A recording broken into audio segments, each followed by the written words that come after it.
Good evening. This is so exciting. I love this. What a great turnout tonight for our second Tim Talk. And I love being up here because I feel like I'm with friends. So this is so fabulous. Thank you so much for coming out tonight. As I said, this is our second Tim Talk, which came out of really listening to those in Gordon Presbytery and saying, what are the needs? What are the concerns? And we have a list of things that have come up. And one of them is discipleship. So I'm super excited that we are going to cover that tonight, and we're going to do that in a variety of ways. We're going to have two keynote speakers who I will introduce shortly. After each of their talks, we're going to have a time of dialogue. So if you feel like they present something and you go, oh, I wonder how that works, afterwards, please raise your hand. We're going to get a mic around and be willing to ask a question. We'll have some engagement. And so after we have those two keynote speakers, I don't know about you, but sometimes I go to these things and I think, I wish I could just go away with something I could do next week. So we're going to do kind of a rapid fire going through 4 resources that work. And so we're going to hear about those resources. Then at that point, I'm sure you're going to be ready for a coffee break. So we'll have a time to dialogue, to be in conversation, and then we're going to come back together and depending on how much time is left, have an open discussion about what's on your heart about discipleship. What have you seen work? Where do you have questions? So that's kind of where we're going to be going tonight. We'll see if we can get all of that in. And we still have people coming, so we may even have some people go up to the balcony. But if there's room in your rows, there's a few more people who are going to need some seats. So if you'd make room for the people as they come in.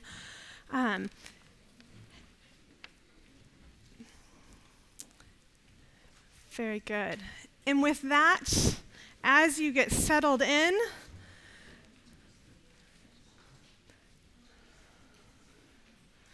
let us open this time in prayer. Let us pray. Lord, we thank you that it is you that we worship. We thank you that it is you that we serve, and it is you that we follow.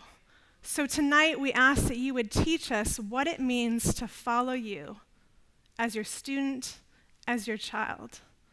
So Lord, would you teach us as we journey together tonight during this Tim Talk? We pray this in your name. Amen. I have the privilege of inviting up my friend and coworker, Neil Mayer, who is going to be talking about the great omission, finding our way in discipleship again. Would you give him a round of applause as he comes forward?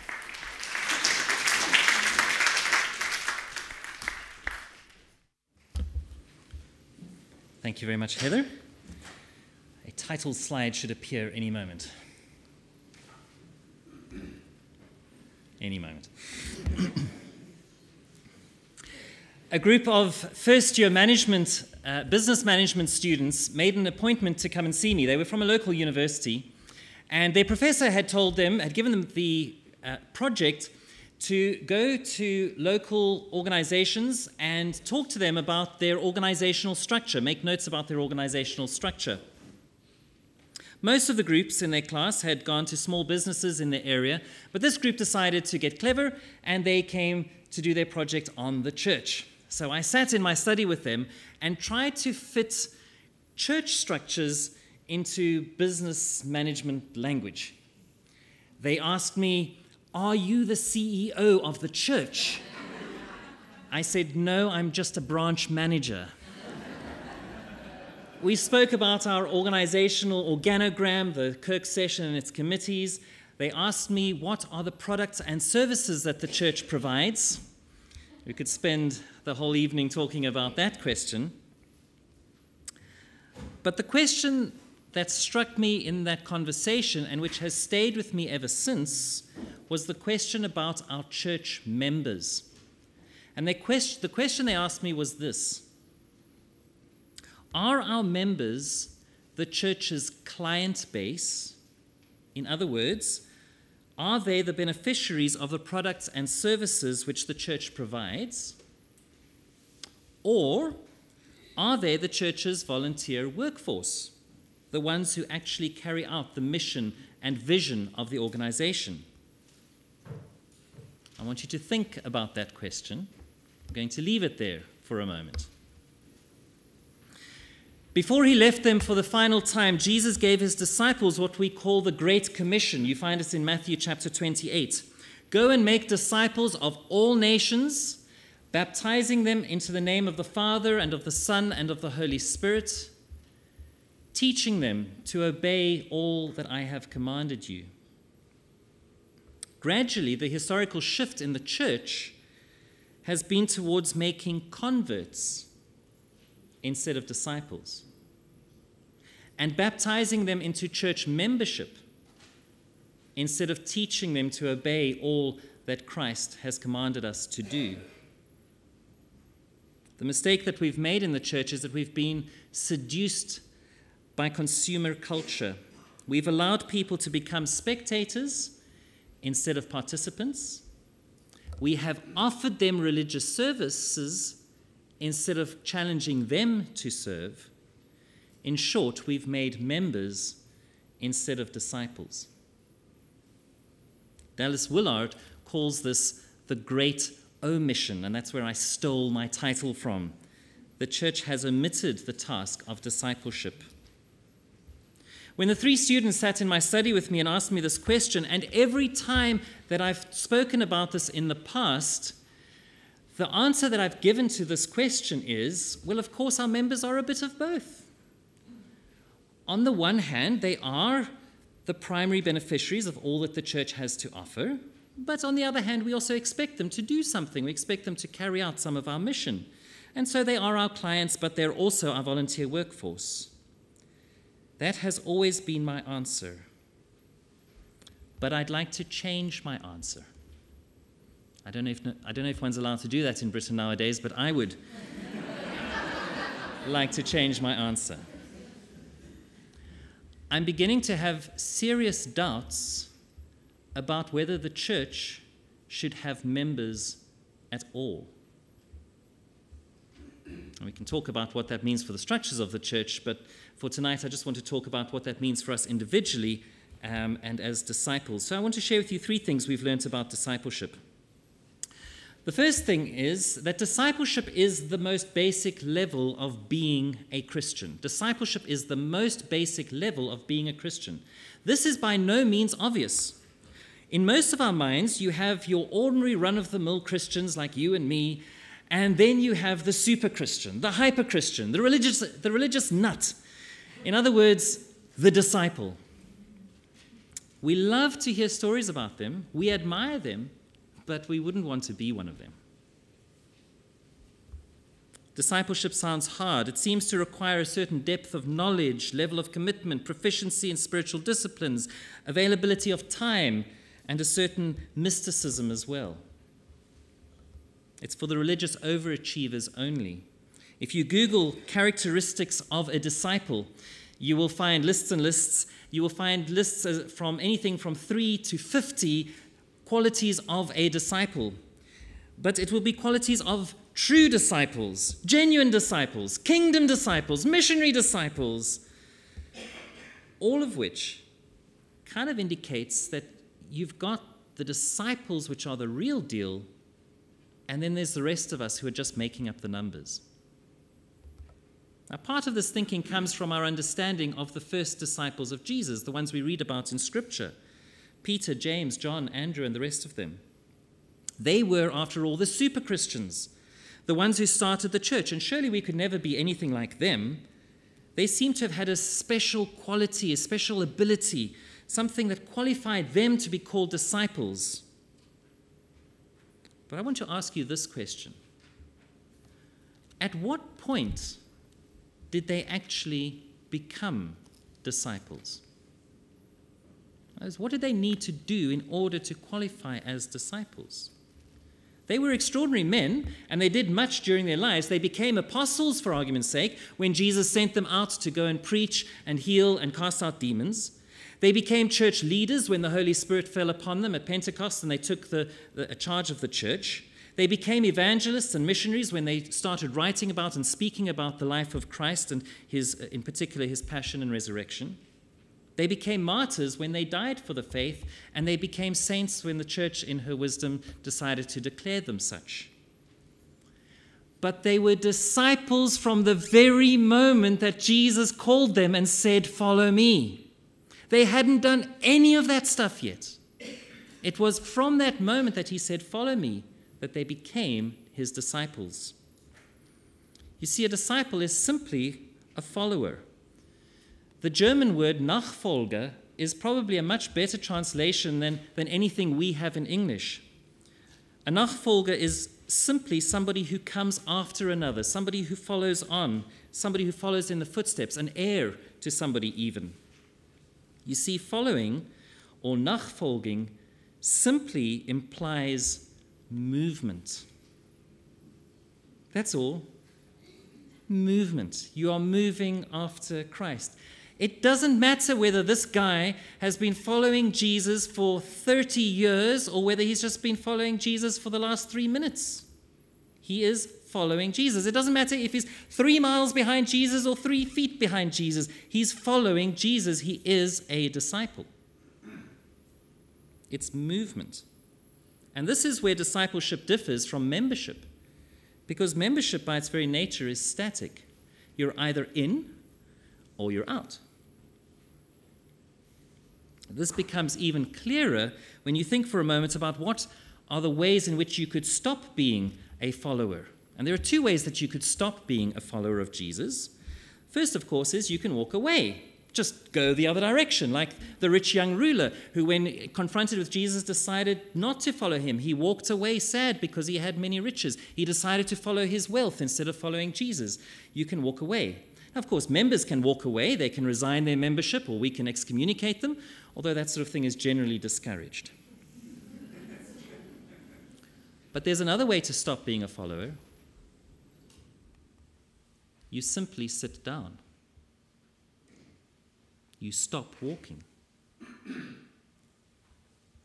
And I'm afraid to say that far too often that's exactly what we encourage our members to do. You have been saved by grace through faith.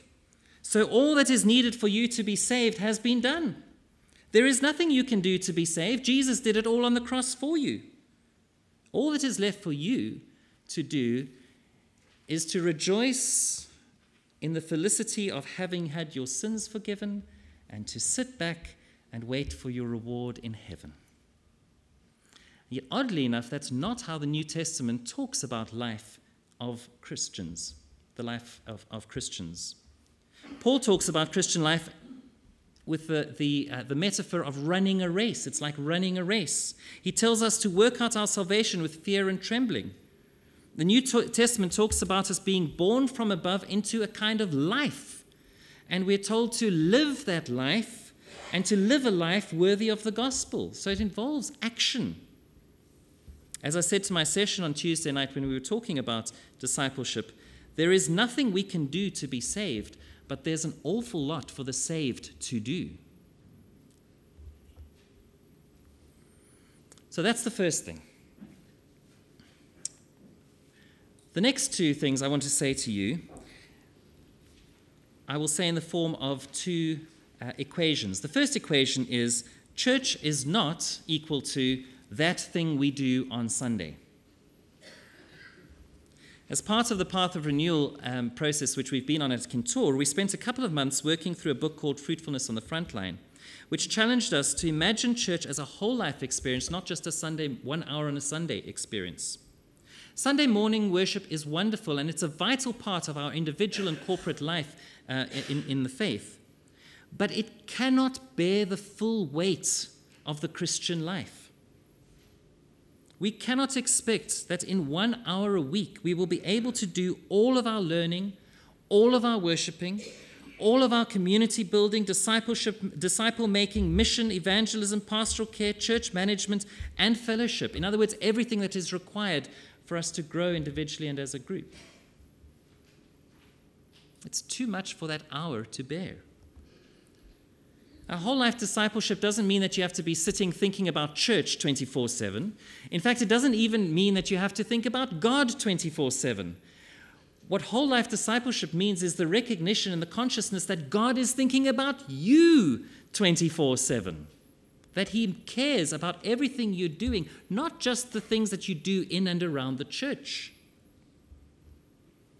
He cares about our family, our work, our eating and drinking, our sports, our parties, our boring moments, our favorite TV shows, the books we read, our political views, our sex lives, our holidays, our shopping lists, our bank accounts and our pension funds, our heartaches and our secret wicked pleasures, and our moments of utter joy. He cares about it all. My point is that discipleship is not just about formal church events and cannot happen if it is only happening for an hour on a Sunday. Either you're following Jesus everywhere or you're not following Jesus at all. And the final equation is this: discipleship is not the same as education. Now, every church tradition has its shortcomings, and for us in the Reformed tradition, our mistake was that we thought that if we could only give people enough information, if they just had enough truth, they will be saved. So we teach them. And so within our tradition, discipleship has usually meant education. And most churches who have a discipleship department, what that discipleship department does is it manages things like Bible studies, Sunday schools, and the sermons and other forms of teaching. Now, although discipleship includes learning, what discipleship is essentially about sharing life with Jesus and with Jesus' people in such a way that our character is gradually transformed into the likeness of Christ. What we get from discipleship is not more knowledge. What we get is the heart and the mind of Christ, until we become people who easily and routinely obey the commands of Jesus. This is not a matter of legalism. It becomes a matter of habit and instinct after a while. And so if you were to ask the question, how do we do discipleship, it's very similar. You may as well ask the question, how do you form a habit? Because that's what it is. In this case, the habit we're wanting to form is the regular, routine obedience to Jesus' command. And how do you form a habit? Well, you can learn about the habit, but really the things you want to do if you want to embed that habit in your life is you put disciplines in place that force yourself, that force you to repeat the behavior again and again. And secondly, you surround yourself with people who have the same habits or who are practicing the same habit. Yeah? So sharing life rather than teaching information is critical. Jesus taught his disciples often, that's true, but when he left them, the two commands he gave them to do on the last night he spent with them, he said, wash one another's feet. There is practice, a regular discipline of serving one another, and have a meal together. Surround yourself with a community who are practicing the same habits. Jesus made disciples by eating with them regularly. And so if I can give you one piece of advice about disciple making, if you want to make disciples in your church or in your family, sit down at table together with them at least once a week. That is all. Thank you.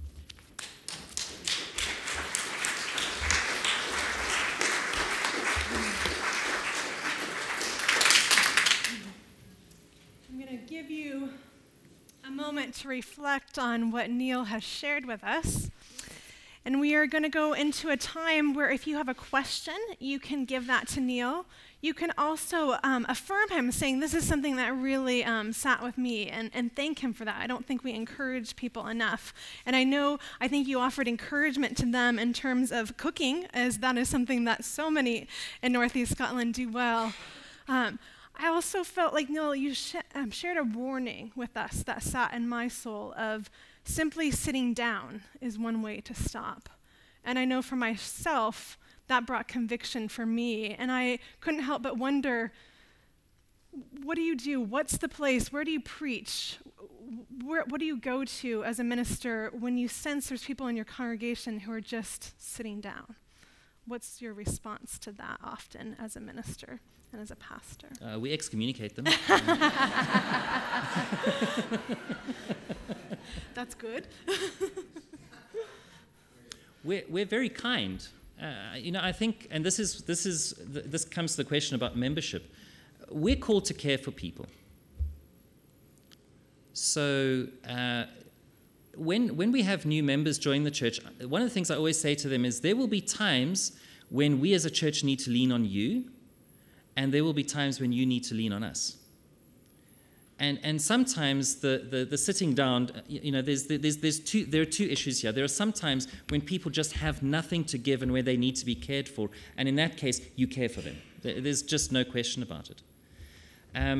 What is harder is the question you're really asking are the folk who are there but have no motivation to take the next step in their faith. And what I want, I do not want to put the blame on them tonight. I think the blame falls squarely on us as teachers in the church. The deal we made with them was that they could come and sit down. And so the issue really begins with us as leaders in the church to make the deal, welcome to the church, here's a task for you to do. By which I don't necessarily mean a task in the church, but a task in the faith. Yeah, thank you, Neil. Other questions or comments from the floor in terms of anything that Neil addressed that you would love to ask him in terms of discipleship and the great omission about how we have forgotten about discipleship over the years? Anything that we have for Neil tonight? All the way back to Ewan. And we do have this. I know people are going to go, why are you doing this? We are recorded tonight, so this part will be recorded so that our other friends who cannot be here can be with us tonight. So, Ewan. I hope you can hear me. Oh, yeah, you can hear me. Excellent. What I was going to ask was, do you think there's a psyche in the Northeast, that Northeast man, Northeast woman, they think that if somebody goes forward to stand up and do something or participate in something, they're somehow showing off, and our place is to be quiet and to sit down. And how do we break that?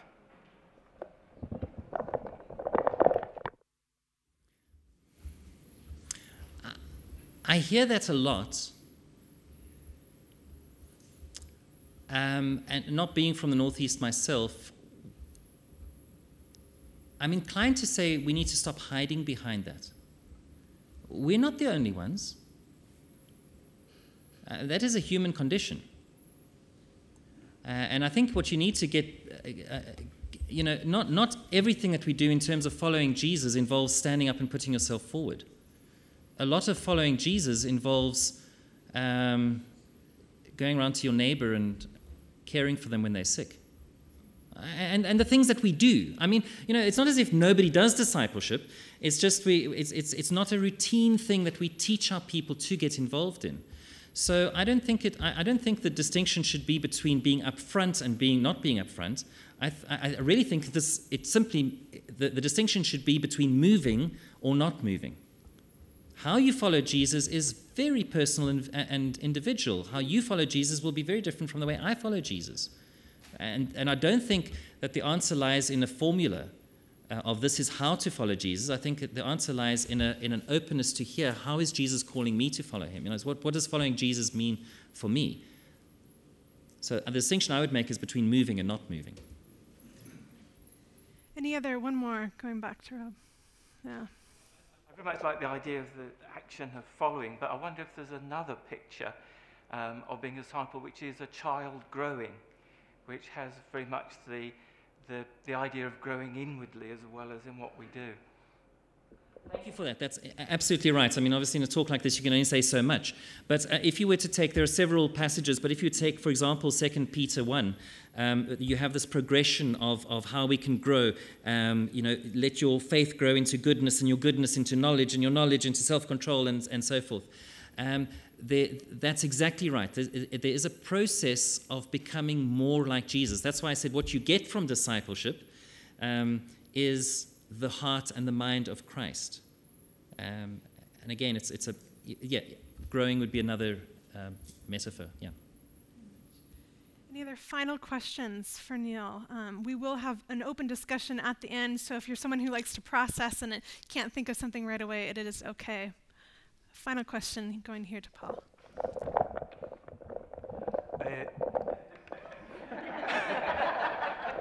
It's like question time. Those of us who preach and teach get to stand up on our hind legs most Sundays and say a word to the people who are there. And we can speak about discipleship and teach on discipleship. We can't do that to the people who aren't there. And I would guess in many of our congregations, a third of our members are there on a Sunday, 2/3 aren't.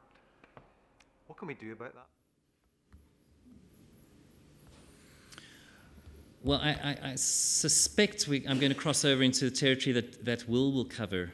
But again, the issue of discipleship has to do with sharing life together. I love Sunday morning, but I don't get to share life with 150 people all at once. I just can't. I can share life with a small group at a time. So that would be the answer. How you reach those, so if people aren't prepared to come to church, will they come to a small group? Good. That's a tough one to answer. Or the small group could go to them. Correct. Thank you again to Neil in that way.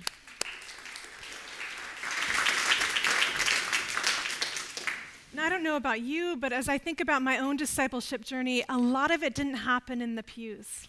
It happened around a barbecue pit, around a campfire in that way. In academia, it happened in many different places, so it doesn't always happen here. But that question did go very well into Will Stalder's talk. So with that, we're going to invite up my colleague and friend Will Stalder. If you'll give him a round of applause as he comes forward. And Will, as you will shortly see, will be sharing on location, why small groups are prime spiritual real estate. I thought we'd start off with a little video.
The bus.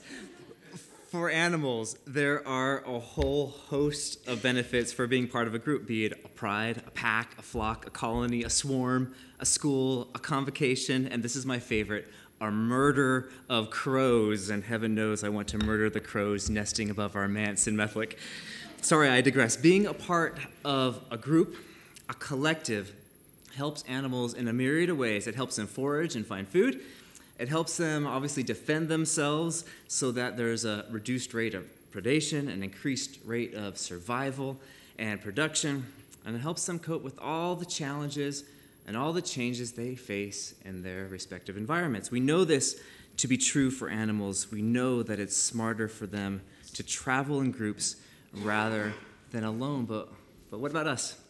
What about humans? A number of years ago, a team of social scientists from Harvard conducted what was called the Alameda County Study. It was based in Southern California, and it tracked the lives of 7,000 people over 9 years. And at the end of the 9 years, they found this: the most isolated people were 3 times more likely to die than those who had strong relational connections. People who had bad health habits such as smoking, poor eating habits, obesity, and alcohol abuse, but had strong ties, lived significantly longer than people who had great health habits but were isolated. I love this because I can eat a yum-yum with family. It's better to eat a yum-yum with a yolk than broccoli alone. There's something about groups, something about being connected with others that makes all God's creatures thrive. And why is that? Well, I think the answer lies in this. Gareth Eisenagel writes in his book, Biblical Foundations for Small Group Ministry, the call, don't worry, you'll have this on a handout, the call or pull to human gathering in groups is God-created, ontological, and God-directed theological ministry birthed out of the very nature and purpose of God's being. God as being exists in community, the natural and simple demonstration of God's communal image for humanity is the gathering of a small group. This is the theological basis for small groups. It's in God. According to the Christian understanding of God, God exists in community. He exists as Trinity, Father, Son, Holy Spirit, one God, 3 persons, and yet knitted together in knowledge and in love. So what does that have to do with me and you sitting here in Kemnay Church tonight? Simple. That same community spirit or yearning or reality is in each and every one of us, gifted to us by God himself. As Bill Donahue and Russ Robinson say in their book, Building a Church of Small Groups, God chose to embed in us a distinct kind of relational DNA. He created us all with a community gene, an inborn, intentional, inescapable part of what it means to be a human. And you see this right at the beginning of Genesis, where God says, let us make man, humankind, in our image, according to our likeness. And then in verse 27, so God created humankind in his image. In the image of God, he created them, male and female, he created them. I like how Eugene Peterson puts it. He said, God spoke, let us make human beings in our image, make them reflecting our nature. God created human beings. He created them God-like, reflecting God's nature. There's, in the core of our being, this community gene, this natural impulse to be like God, related to others, be it in marriage, in families, in friendships, in community, or even small groups. On a social level, on a horizontal level with others, but also, let's not forget what Augustine said, you have made us, O Lord, and our heart is restless until it rests in you. There is that yearning for community this way as well. Within each and every one of us, a hunger for community this way and that way. It's in our nature. And this leads me to my point suggested by my title, Location, Location, Location, Why Small Groups Are Prime Spiritual Real Estate. I think they're prime spiritual real estate because they create the perfect context for connection, belonging, and community. The perfect context where we can receive spiritual and social support that we as individuals need. Let me illustrate. Which setting do you think provides a better context? On the left hand is entitled the 10-week course or the small group, diagrams showing how it introduces newcomers to the exciting world of church going. On the left, you have the 10-week course. Everyone sits in groups. There's a tasty meal, often involving pasta. You can discuss things with your neighbor, and there are opportunities to question the speaker. Not tonight. But on the church, the exciting opportunity to go into church, everyone sits in pews. There is some weak coffee, often involving a plain biscuit. You can just about see your neighbor in the back, and the preaching is questionable. It's not fair, I know. Things are much better in Contour. Trust me, I'm not arguing against church. I'm arguing for a model of church that takes discipleship seriously. Word and sacrament are essential. They are vital to our spiritual growth. We need to hear God's word proclaimed. We need the grace offered in the sacraments. We need the coming together of the whole body of the kirk. But we also need a place where the seeds scattered on a Sunday morning can have a safe and a secure and a well-nourished place to root and grow. And that, I'm convinced, is in small groups. In groups like the ones in which Jesus ministered, and in groups like the early church. And this leads me to pointing out the biblical basis for small groups. According to my watch, I have 7 minutes left. In these 7 minutes, I'm just going to look at the biblical basis for small groups and at Jesus' ministry and the life of the early church, and show how it was in the context, or rather the real estate of small group ministry, that they operated and that real growth or change happened. First, Jesus' ministry. Jesus, as you know, ministered a whole lot to the crowds. They were constantly following him, pressing up against him, making him retreat into a boat so he could teach, calling upon him night and day to heal the sick and the demon-possessed, and he healed the lot of them. However, Jesus spent most of his public ministry doing life and ministry together with a small group, a little community of 12 disciples. And as Neil pointed out, they were disciples from the moment Jesus said, "Follow me." As Eugene Peterson says, Jesus invested 90% of his time with 12 Jewish men so that he could reach the world. 90% of his time with a small group so that they could know him, they could love him, and be like him and do the things that he did. You see it all through the Gospels. There's hardly a moment when Jesus wasn't with his disciples. There's a handout for you produced by Gareth Eisenagel in his book, Biblical Foundations for Small Group Ministries. And it's entitled Small Group Experience of the 12 with Jesus.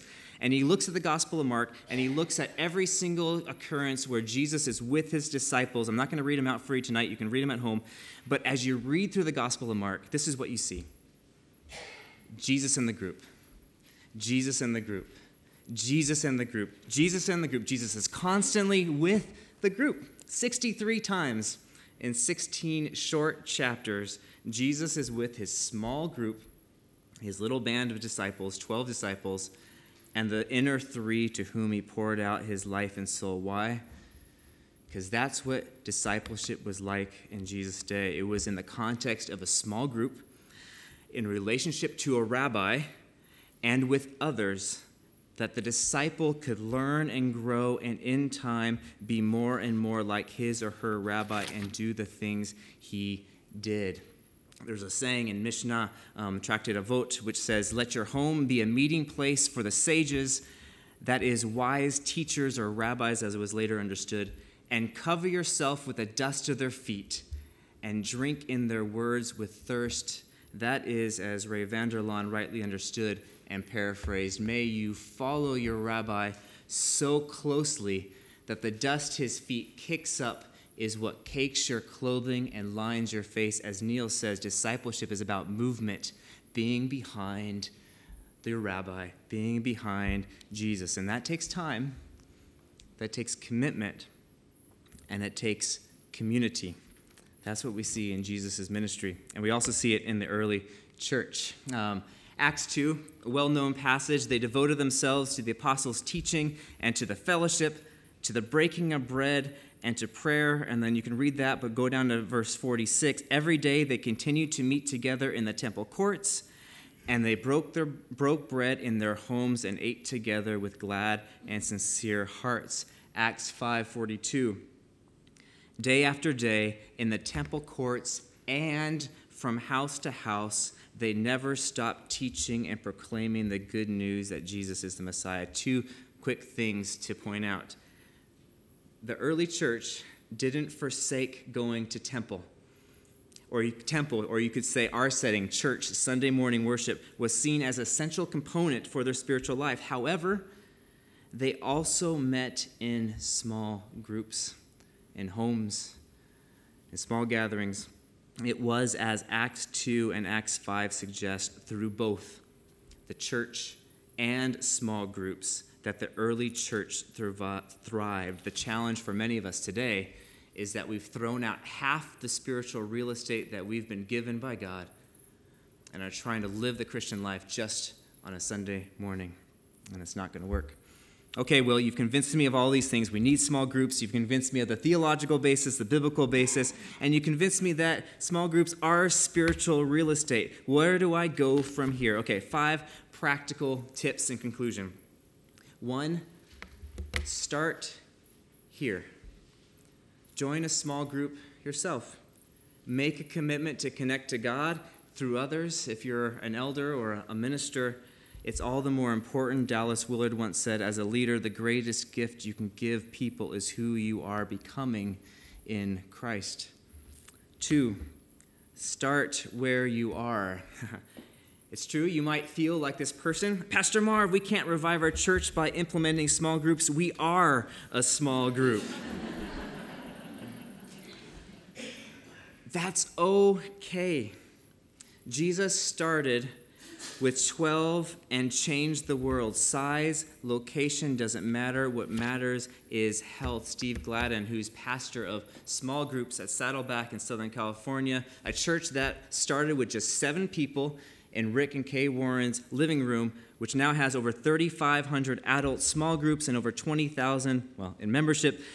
Gladden says, don't let size bother you. It's on a handout, so don't worry. A very small church may be very healthy. A very large church may be very unhealthy. Your church may never be over 100 members in size. It may never have more than 2 groups. That is not necessarily an indication of poor health. You may be limited by the demographic of the people you're trying to reach or simply by smaller population in general. What matters is health, not numerical growth. You can have a small group ministry in Huntley, in Methlick, in Kemnay, in Upper Donside, in Ellen, in Veruri, in Barthel Chapel. Size, location doesn't matter. What matters is health. 3, find a good curriculum. And this picture says, our small group curriculum is multi-generational. It includes a DVD, a VHS, a CD, a cassette, and an 8-track tape. I'm not going to say much because there'll be a lot of people talking about resources, but I will say this. Good curriculum is important, but it is secondary to the direction and or spiritual, social need of your context. Context should determine your curriculum. In Methlick, we've had our traditional Bible study groups, we've had Alpha, but we've also had a small group focused just on fellowship. It's called T-Set. It's for a group of older ladies in our church who at this juncture in their life just want a chance to get together and blether. Curriculum's important, but context is even more for your decision about curriculum. Number 4, select and recruit good leaders. If you're a minister, you can't do it alone. You need help. And probably one of the best things I've done in Methlick is ask for help. We are blessed to have Valerie Mitchell, who was committed to small groups and Bible studies when I came, but about a year and a half ago, I asked another 4 individuals to commit to leading a small group, to commit to leading Alpha, and so there are now 5 leaders committed to discipling others. I pour into them, and they in turn pour into others because I can't do it all. Finally, have fun. It's fun being a follower of Christ. Take advantage of the prime real estate that we have in small groups and watch what God can do. Thank you.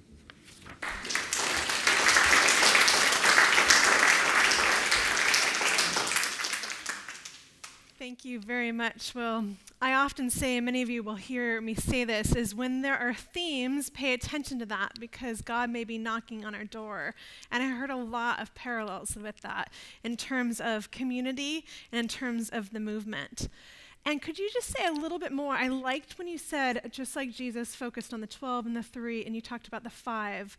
How does that look, investing in the 5 who go out and lead alpha or small groups? Could you just walk us through what that would look like? Is it a class? Is it informal? What does your discipleship of those 5 leaders look like for you in Methlick?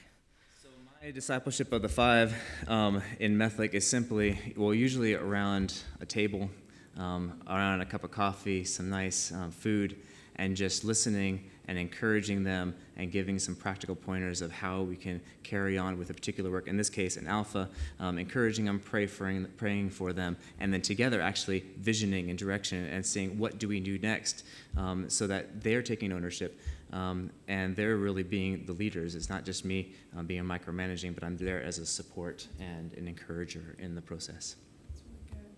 Any questions from the floor that you have for Will in terms of the importance of small groups or about a story? And I love the joke of what we are a small group. That's very true, I think, for some here in that way. But any words of encouragement for Will or questions for Will before we move on tonight?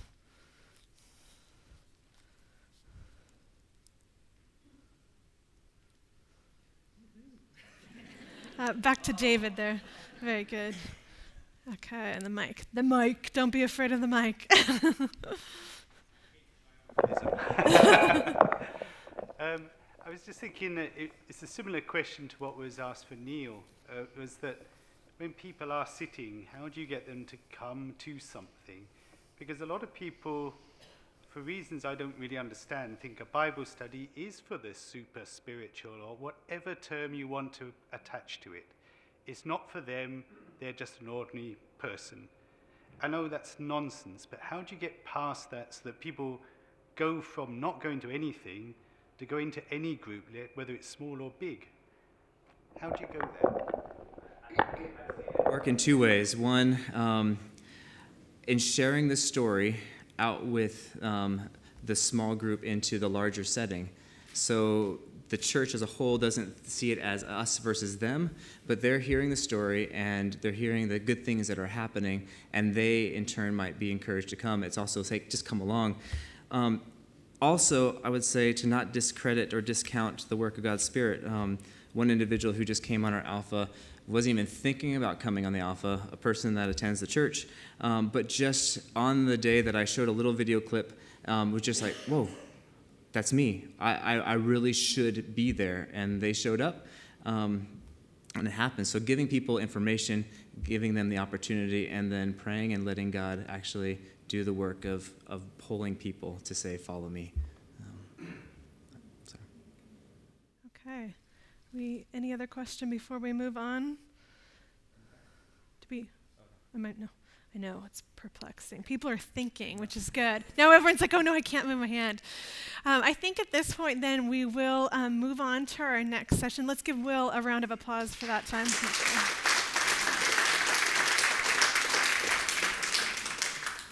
Will gave us an important reminder that context is so important of who you're working with. And that is where you get to be an expert of who your community is. But tonight we thought we'd present to you 4 resources that may or may not work for your context. And so at this point, I'm going to invite up Joshua Michelson to share on one resource that may work for you.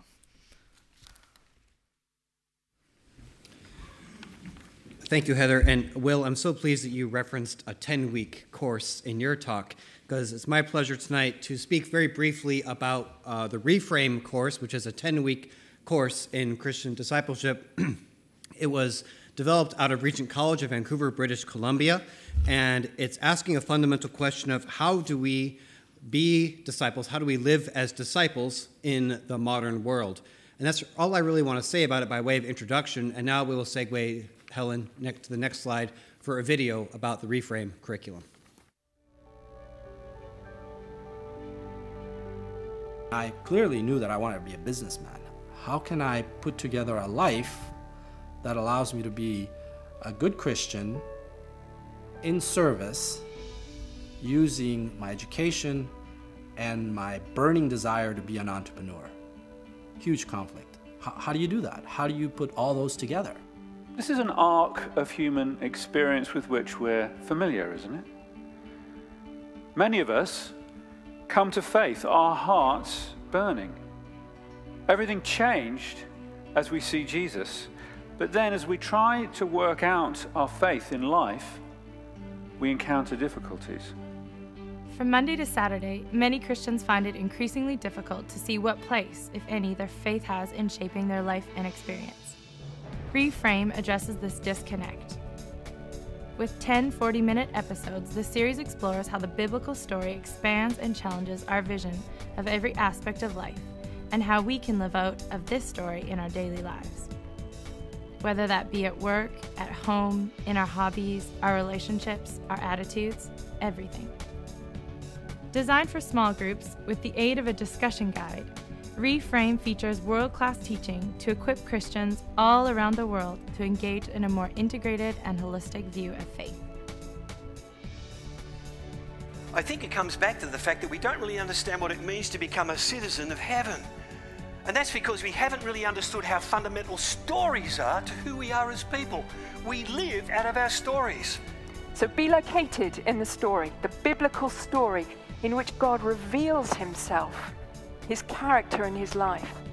It is not enough to have a reframed understanding of the biblical story. We must be pulled through the frame and into the story, left breathless from our encounter with a living God. In addition to the core lectures in each episode, Reframe includes the wisdom of more than 24 prominent evangelical leaders. The work itself matters. God cares about lawyers, but he cares about law. He cares about engineers, but he cares about engineering. He cares about artists, but he cares about art. Because the earth is the Lord's and everything in it is true, everywhere we step is sacred. One of the wonderful things to me about the Bible is that there really are no heroes. They're all full of people like us that do stupid things. And they're still in the story.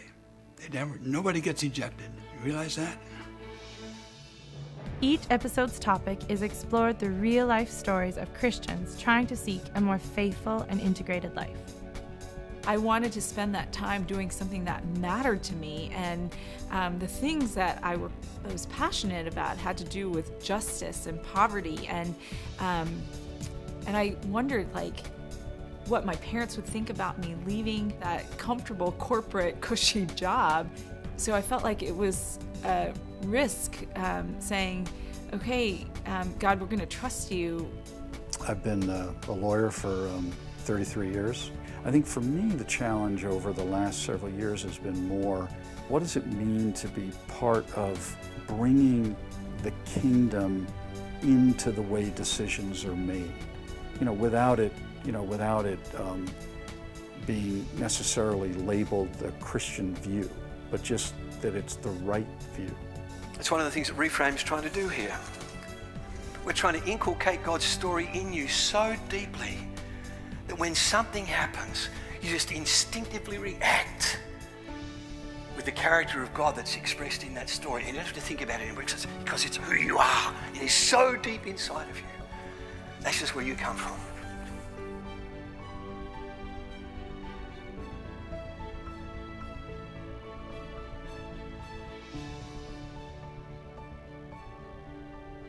The only thing I'd like to add about Reframe is that we here in Kemnay Church went through this whole curriculum a couple years ago, and I would cautiously say it was a very great success for us, and it helped all of us, myself very much included, to ask new and challenging questions about what does it mean to be a disciple in the modern world today.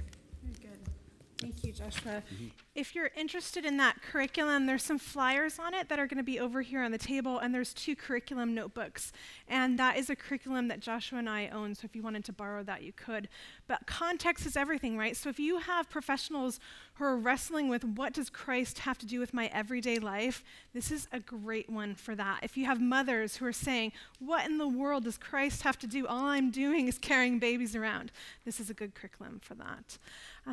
But it may not be the curriculum for you. And so at this point, I would like to invite John Cook up to tell you about another resource which he is familiar and passionate about for us. So give John Cook a round of applause, please. Thank you. I've had a video, but I'm not going to use it, Helen. Okay, I'm just going to skip it. I want to speak about life streams, which comes from Renovare Ministries. Some of you may have heard of a book called Celebration of Discipline by Richard Foster. Came out 40 years ago last year, and the good news is that Richard Foster is still going strong.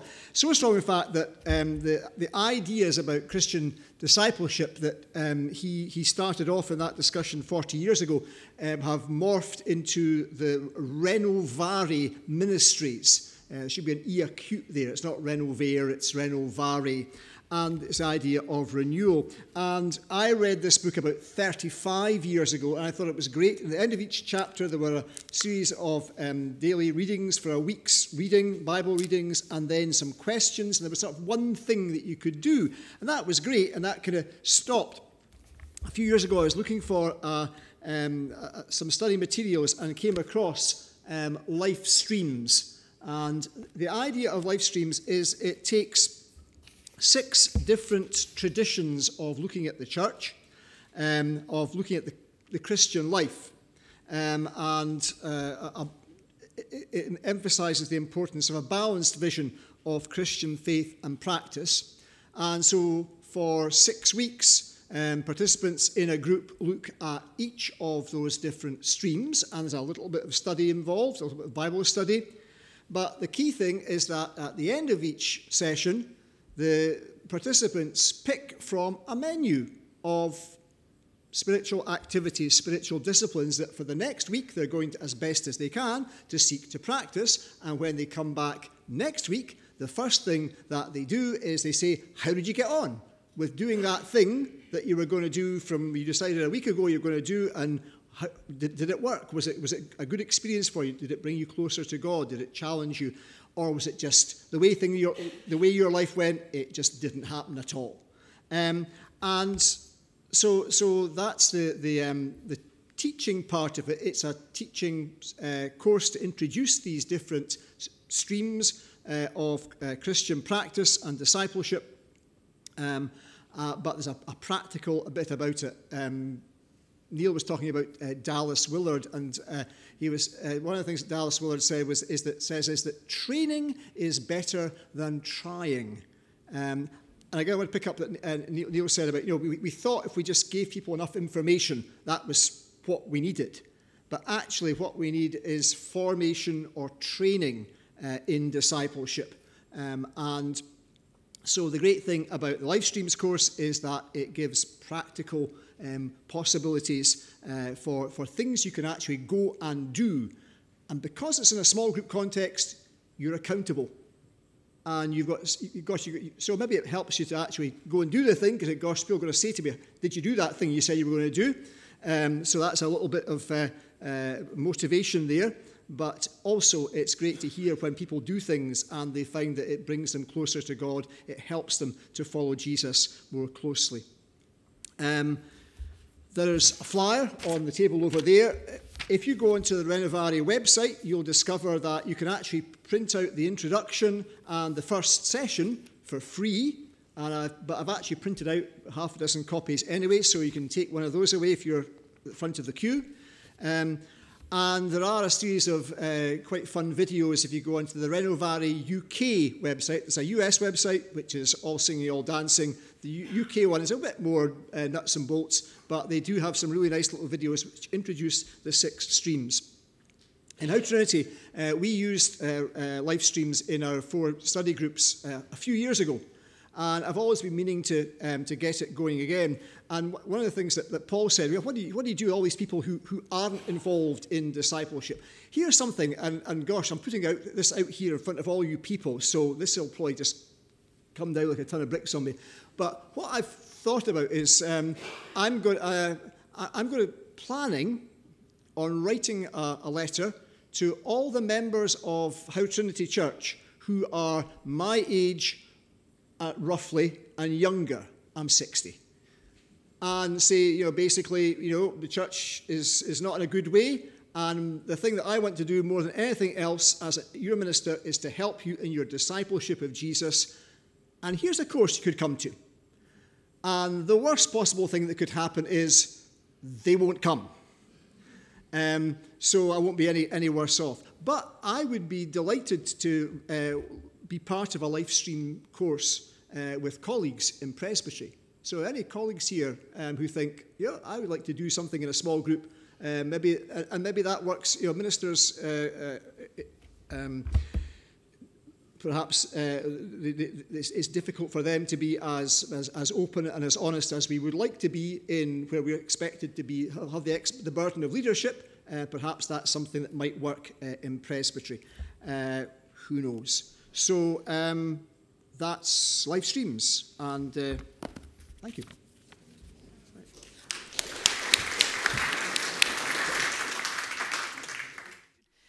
And I have used Renovar's resources even with university students who really at that point wanted some practical things. So they work with all different ages. And if you are interested in that, talk to John at the break, or there are some resources over at the side. But remember, context is everything. So maybe your front lines is different. And so with that, I'm going to invite up Paul to share about another resource which may be a good fit for your congregation. Paul. Thanks, Heather. Could we have the first slides, please, Helen? 20% of church members do 80% of the work. So the question is how to get that 20% to press on to greater achievement. There's a lot of talk about doing new things in the church these days, and I think many of them are great ideas. But I think a good number of us are looking around our congregations thinking, who's going to do all these marvellous new things? We're finding it hard enough to keep the show on the road, let alone start a dozen new projects. If the Spirit's calling you to start something new, then you've got to trust that the Spirit will help you identify the folk to take it forwards. That's how Mainly Music got started at Balhelvie. It's going well, and we believed it was the right thing to do, but we tried to hold it lightly with an open hand, and we prayed. And in time, God brought us committed leaders with a vision for the work to take it forwards. But I want to suggest that the key to the church's future isn't in multiplying masses of new initiatives and leaning more and more on the committed few. It's in helping our congregations to wake up to their primary calling, which is to be disciples, living out their faith in the places they already are. With the best will in the world, our most committed members will be spending about 10 hours a week, maybe more, in church activity, and that's a lot of time. And that time, traditionally, has been all the focus of our efforts in mission and discipleship. But what about the other 100 waking hours in the week? What if instead of loading more and more onto those 10 hours, we were resourcing our people to be making the most of the other 100 hours and living authentically Christian lives in the places where they already are? Maybe we don't need to be doing masses of new things and making our diaries even more congested. Maybe we just need to be doing the things that we're already doing with a different head on. And that's what fruitfulness in the front line is about. And I'm going to show you a wee video just now that explains it. When Jesus says, go into all the world, I wonder, what comes to mind? Maybe some teeming, steaming city far away. Maybe some remote sun-drenched tropical island. Maybe. But for now, what if there's also a mission field right under your nose? A front line in the bit of the world you already spend time in. At work, or working out. At the school gate, or the factory gate. At the grocer's, or with the grandkids. With friends, or at the footy. Down your street, or down the pub. What if where you are now really matters? What if you found out that who you are makes a massive impact where you are? And little old you began to change the culture around you. What if your words made a world of difference? And God could be in the smallest things you do? What if you discovered how love does change everything? And how actually, amazingly, God has already been working in and through you and isn't stopping anytime soon. So come explore together and see how you can equip and encourage one another to grow in fruitfulness on the front line.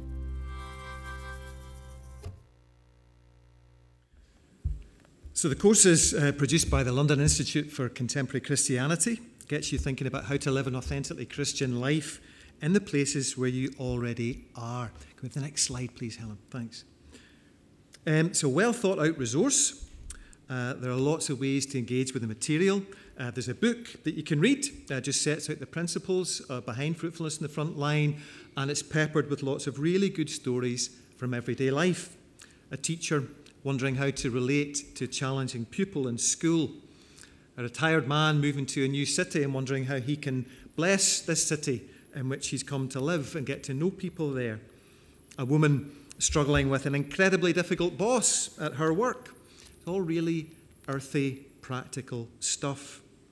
So there's a study guide and a video resource, DVD I should say, don't know about 8-track, for small groups. There's a preaching resource, so if you choose to do the material, you can actually preach your way through on Sundays, and there's a youth resource to go with it, and our young people did the resource, and they actually did an art project, if we could see the next slide, Helen. And with a wee bit of help from someone, they created this beautiful wooden structure which was painted, and that now decorates our really ugly porta-cabin at Bilhelvie and brightens it up beautifully. At Bilhelvie, I preached my way through the resource, but I have to say I think the biggest benefit came in the small group. We have a small group that meets on a Thursday, about 10 to 15 folk, and it really opened people's eyes to the fact that they can make a difference in the places where they already are without necessarily having to add more into the diary. I think of one guy in their small group, David, who's a big, tall guy in his 60s. David would be about 6'2", 6'3". David seems quite an unlikely evangelist. He had a brain tumour a few years ago, had it removed, but has now got sight problems. He's quite halting in his speech. He suffers from epilepsy. David is a remarkable guy, and fruitfulness in the front line, he will tell you, kind of made a big impression on him. David's week, 2 of the things he does in his week, he goes to the gym regularly to keep his health up, because it's important he does that with his condition. And then he goes shopping in Morrison's. And every week we would come back to fruitfulness in the front line. David would tell us another wee story about a conversation that he'd had in the gym with these young buff guys, you know, with their muscles and their tattoos. This is David, who's in his 60s, has got visual impairment, has got epilepsy, has had a tumour removed, and David's chatting to them about God. And then he stops off on the Pend, the way through Morrison's, speaks to homeless folk there and has some great conversations with them. And it all started, he started thinking that he could make a difference in his world through this material. And I have to tell you, if David could do it, we can all do it. There's a lot of talk about new things. I think we need to recover an old thing, which is the Reformation principle of the priesthood of all believers.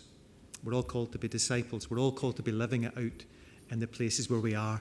And this material we found was a really good help in that.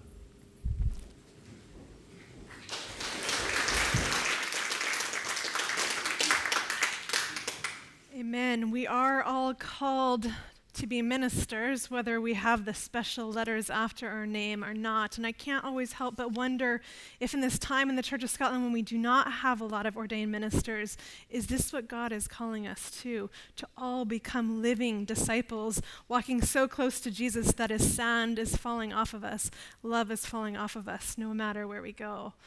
But our churches are not just made up of one age bracket.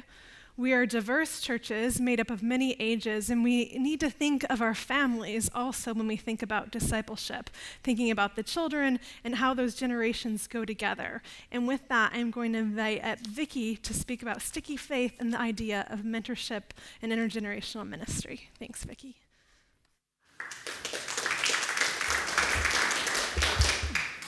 So I don't really have a resource to give to you.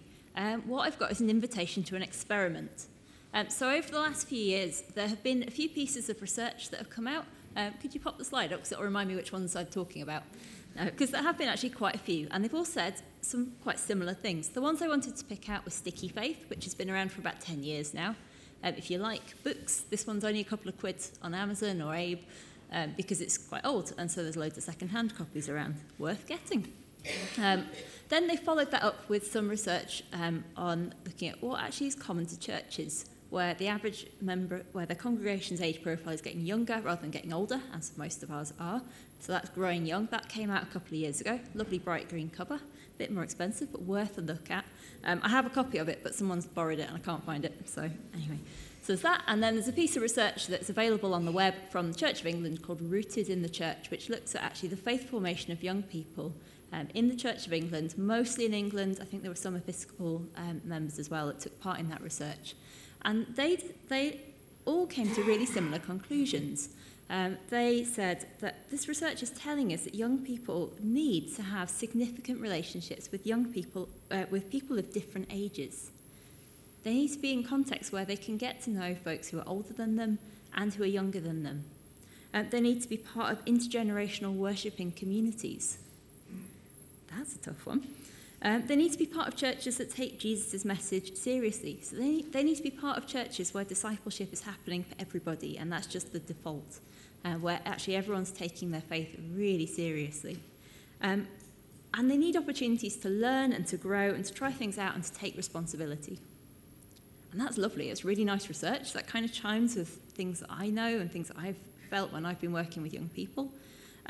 But actually, if we just leave research as something that we've read in a book and we go, oh yeah, that's great, really like that idea, that totally makes sense, but then never do anything with it, then it's not really worth a huge amount. So a few of us have been thinking about what can we do with this research that can make a difference for the young people who are in our congregations and in our presbytery and maybe a little bit further afield. We know that I don't think any church would particularly say that this is a strength of theirs, is discipling young people.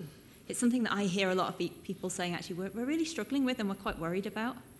And we know we've got a good group of young people who are saying, actually, we'd be quite interested in doing something. We're quite interested in our faith. We'd like to find out a little bit more. So the hope is that in autumn this year, so autumn 2019, we're going to start an experiment. We're going to gather a group from different churches, focusing at the moment on young people of secondary school age. And we're going to do it as a mentoring project. So for every young person that comes along, we're also going to be trying to find an older person, ideally from their church or their local community, who can go on a journey with them. We're probably not going to be just Church of Scotland churches. We're looking at quite a wide and diverse group of people, because it's not just the Church of Scotland that's finding this a bit of a challenge, and we think we've got things that we can learn from other traditions. We've found a resource that we think will be quite helpful. It's called the 9 Beats. It's looking at the Beatitudes. It's really practical. It says if we're going to learn about Jesus, if we're going to learn about our faith, then we need to be doing the things that Jesus tells us to do. So if we're learning about what it means to be a peacemaker, we actually have to go out and be peacemakers and meet Jesus there, and then come back and discuss it. So the plan at the moment is that this is going to involve about a monthly meeting with everybody together, where we'll share food, because food is very important, especially when you're a teenager. But I think it's pretty important to the grown-ups as well, where everybody will come together, so our young people and their mentors, to share what they've been learning over the month, where we'll share together about what we've discovered about ourselves and our faith and about God, where we'll share the challenges and the questions and the confusions, where we'll pick up what our subject is going to be for the next month. We'll be introduced to the topic. We might do a couple of things to start exploring that, but then we'll send them out with a challenge to do over the month ahead. And in the meantime, halfway through, we'll be asking them to meet with their mentors and to share together what they're learning and discussing and finding out in their communities. So they get to build a really in-depth relationship with one person. Our feeling is that this might be as valuable for our mentors as it will be for our young people. We think it's probably going to go both ways. And we have a feeling that actually a similar approach might work with families. So if anybody would like to do a more family-based experiment, I'd be really interested to hear from you. So yeah, it's an invitation to experiment. If you think that this sounds like something you'd be really interested in being part of, either maybe as a mentor or as somebody who will help us guide it and shape it, this is all up for discussion and for change. We're in the process of meeting with different youth workers to try and tie up what this might look like, and to start to invite young people to journey with us on it as well. Get in touch. That'd be great. So there are really boring leaflets like this on the side, which have my contact details on and a little bit of information. Feel free to get in touch. I'd love to hear from you.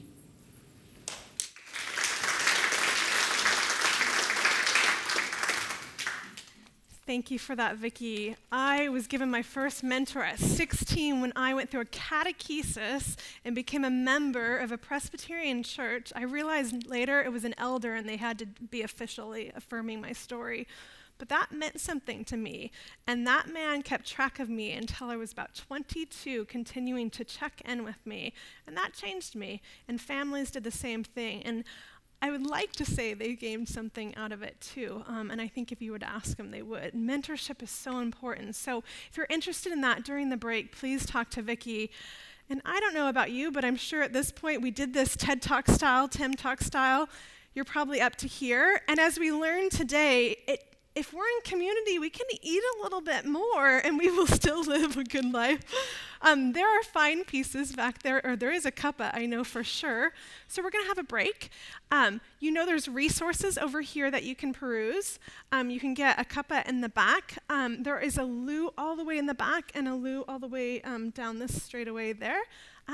So at this point, we will have a time of fellowship to be in community together, and then we will come back for a closing session. I'm not going to tell you the time, but I'm going to let you enjoy your break. So go in peace, enjoy your break, and enjoy your cuppa.